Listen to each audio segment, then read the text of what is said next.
Welcome to One Calm Teacher, the podcast that gives real solutions to real parents and teachers of real little kids. I'm your host, One Calm Teacher, and today's a quick bonus episode for the 4th of July. Because while everyone's celebrating fireworks and cookouts, I know what's also creeping into your brain. School starts in a month. Whether you're a parent or a teacher, July is that weird middle zone. You're still in summer, but your mind is already drifting to backpacks, classroom routines, and kids who forgot how to share. So today, let's talk about 5 simple, smart things you can do in July that gently build social emotional readiness without turning your house or classroom into boot camp. No over the top crafts, no perfection, just useful stuff that helps kids show up ready and helps you feel a little more grounded too. Number 1, narrate emotions in real time. This one's simple and it works. Just start narrating feelings out loud, yours and theirs. Like, wow, I'm getting frustrated because this line is taking forever. Or, I can tell you're feeling disappointed that we're not getting ice cream. This really gives kids the language and emotional awareness they need to start naming what's going on instead of acting it out. No printables required.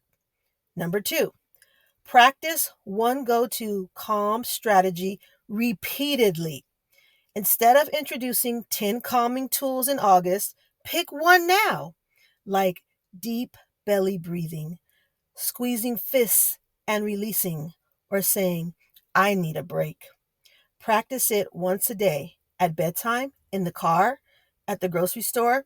Let it become muscle memory so it's there when the school year chaos starts. Number 3, ask, what would you do when you see real life situations? You're at the park and a kid takes another kid's toy. Ask, what would you do in that situation? Or, what could you say if someone did that to you? These micro conversations build empathy, problem solving, and real life readiness. Way more than a storybook character ever could. Number 4, do one low stakes practice routine each week. Not the full morning routine, just one part. Maybe it's putting on shoes without yelling. Maybe it's packing a snack independently. Low pressure, real life reps. You're not starting school early, you're setting them up to succeed before routines become high stress. Number 5, model emotional recovery, not just calm. This one's for us adults. If you snap or get overwhelmed or just have a bad moment, name it and repair it. Like, you might say, hey, I got really impatient earlier. That wasn't your fault. I'm working on it. This is gold. Gold, I said. Kids learn that calm isn't perfection. It's noticing, owning, and recovering. And that's the real SEL skill we all need. So here's the recap. Number 1, narrate emotions out loud.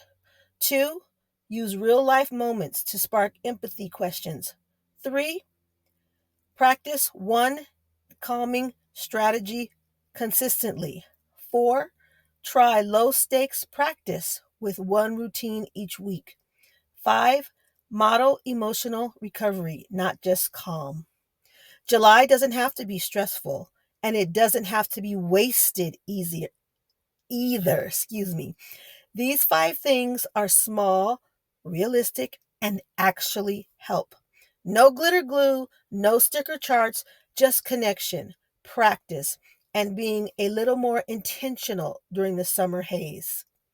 If this was helpful, why don't you share it with a fellow teacher or parent?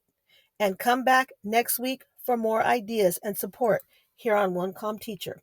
Well, that's it for today. Short, practical, and hopefully just what you needed. Remember this, you've got this, and when you don't, I've got you. I'll be back soon with another real solution to a real problem. Take care of yourself because you matter more than you know.